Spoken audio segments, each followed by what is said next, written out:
and now I want to sit back and relax and enjoy my evening. When all of a sudden, I hear this agitating, grating voice. What is the first thing that you do when you wake up in the morning? Wait, don't answer that. I think I already know what it is. And it probably involves this little device right here. You pick up your phone and you start scrolling. The International Data Corporation found that 4 out of 5 smartphone owners check their phone within 15 minutes of waking up, and 80% of those people reach for their phone before doing anything else. Now, I'm not here to judge because I do it too, but I don't think it does me much good. Here's why. Mornings are my favorite part of the day. Those quiet early hours where it feels like you're the only person in the world. There is nothing quite like it. But what I found is that more often than not, those quiet hours are short-lived, because at some point my phone is in my hand and I'm already taking in all the noise of the internet. Think about this. When your phone is the first thing that you interact with, you're already handing control over to the external, the distractions. Pick your poison. If you choose to scroll on social media, you're starting the day off with images of other people, what they think, what they have, what they're doing. If you decide to check the news, especially with today's often depressing news cycles, you're probably going to start the day off anxious and stressed.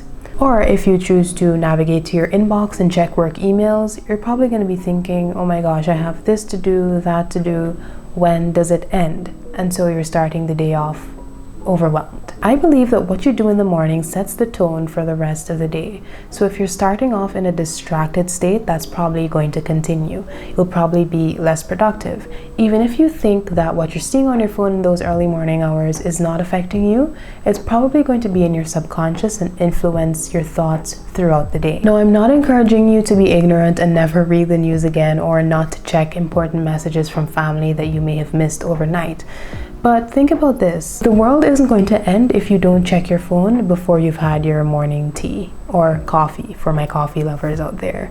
There's a sense of control that I think we relinquish on a daily basis, even just outside of social media and our phones. You go to work, and as an employee, you're expected to do what your supervisor tells you to do. You go to school as a student, and you're expected to do what your teachers or your professors instruct you to do. As a parent, your day is sometimes controlled by the needs of your child or your children.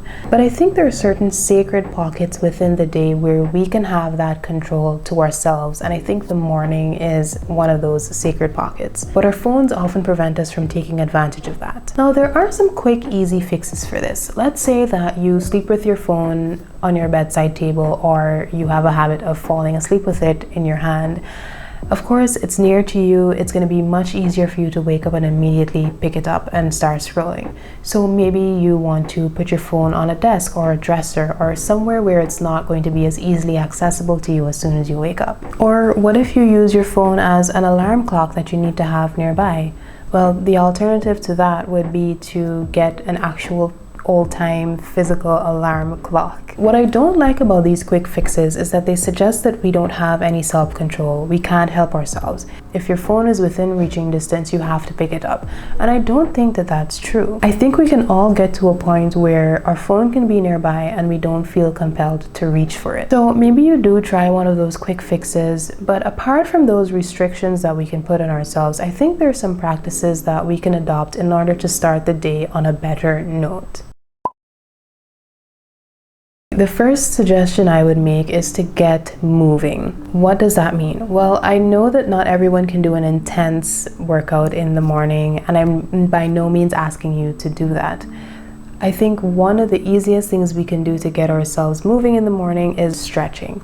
Now, stretching is such an underrated activity that I think we take for granted. You don't need any equipment to do it. You don't even need to get out of bed to do it, but you probably should. So you really don't have any excuses. Your body is in a mostly sedentary state while you're asleep. So obviously there's going to be some tension there. Your muscles are going to be a bit stiff.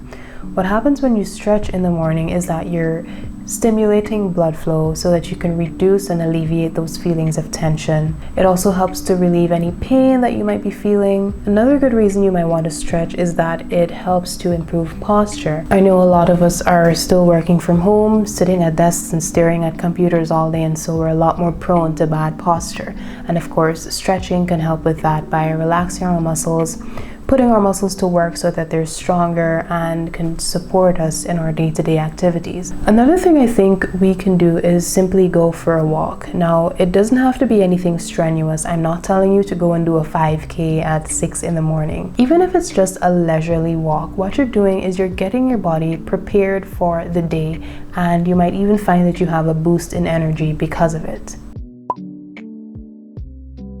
The second thing I would suggest is to get some sunlight. Not to get all sciencey on you, but our bodies work according to circadian rhythms, which are essentially the physical, mental, and behavioral changes that occur within a 24-hour cycle. The sleep-wake cycle is one of those circadian rhythms that responds to changes in light and darkness. Exposure to sunlight in the morning helps to reinforce that circadian cue. It signals to the body to slow down melatonin production so that you can actually start feeling like you're awake. It even helps you sleep better at night, and we know that sunlight is good for vitamin D, and it also helps to boost serotonin levels. So what does that mean for you? Well, you should probably open a window, pull the curtains, and let the sun wash over you, even if it's just for a few minutes.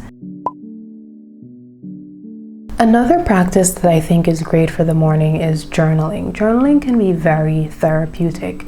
Maybe you had some thoughts lingering in your head from the day before or the night before. Maybe you had a dream that sparked some sort of emotion or feeling, or maybe, like I mentioned before, the quiet hours of the morning inspire some of your best ideas. I think that journaling in the morning can really help you set your intentions for the day and put you in the kind of headspace that is conducive to living up to those intentions. You could write about a few things that you're grateful for, or maybe you want to write about something within yourself that you think you'd like to work on during that day. Whether you're writing a few pages or just a few sentences, I think that journaling can really help you to stay grounded and focused. It helps to reduce mental clutter and generally make room for positive thoughts. I am planning to do a dedicated video on journaling, so if you would be interested in seeing that, do remember to subscribe to the channel and hit the bell icon so that you can be notified when I post. One of the excuses that I made when I was in a reading slump a few years ago was that I just didn't have the time, and I'm sure if you're a reader, you found yourself saying that to yourself at some point. But I'm sure that if you replace the time that you spend on your phone in the morning with reading a few pages of a book, you'd actually be surprised at how much reading you could get done. Of course, what you read is completely up to you, but I'd recommend something that is going to center you, maybe spark some creative inspiration or make you reflect. For some people, that could be a religious text like the Bible or the Quran. For others, maybe it's a philosophical text like Meditations by Marcus Aurelius, or maybe you just want to read some fiction or a book of poetry. Whatever it is, as long as it's putting you in the right mindset. And honestly speaking, if you're not a reader, you could substitute that for something else, whether it's drawing, writing, knitting, sewing, whatever hobby it is that you have that maybe you don't get enough time during the day to practice. Even if it's just a few minutes in the morning, you'll be happy that you did it. The final thing I would suggest doing instead of picking up your phone in the morning is nothing. Yes, you heard me right, I said nothing. Just sit still. Before you get out of bed to take on the world, just sit and be grateful that you woke up. I know it's probably difficult for you to sit still and do nothing, but what does it say about us as people that we have to constantly be engaged for every hour, every second of the day? Maybe just do some deep breathing or visualize the way that you see your day going. I promise you, you'll be all the better for it. So that's all from me for today. If you enjoyed this video, remember to leave a like, subscribe, comment, and let me know if you're going to try any of these morning practices that I suggested, and if there's anything that you do in the morning that you would recommend for starting the day in a good headspace. As always, I'd love to hear some of those suggestions. So take good care, and I'll see you in the next video. Bye.